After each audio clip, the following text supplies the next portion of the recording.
And the maddening part about this, Catherine, is that the most vulnerable population to coronavirus are the ones who are being targeted by this. So they're getting hit both ways here. What is the government doing right now to stop it? Well, one of the things that we're seeing are increased warnings from the federal government. We had some new images that were released this week by Homeland Security to show how they are interdicting what they believe to be counterfeit test kits that are coming into the United States.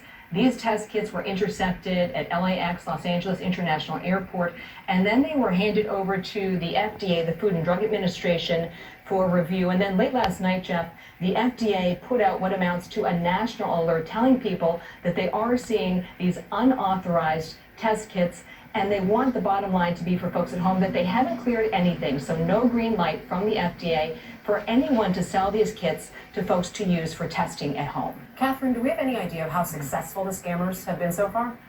Well, we couldn't get a dollar figure data from the FBI or the Secret Service about the extent of the scams, but I can tell you from 2 decades of reporting in this national security space that when you have the Attorney General of the United States coming out publicly and urging folks at home to report these scams, and then mandating that U.S. attorneys make it the highest priority to prosecute these crimes, and then you have, through our reporting here at CBS News, the Secret Service and the FBI so forward-leaning, that tells me that we have a significant amount of scam activity inside the United States that's really hijacked this theme of COVID-19.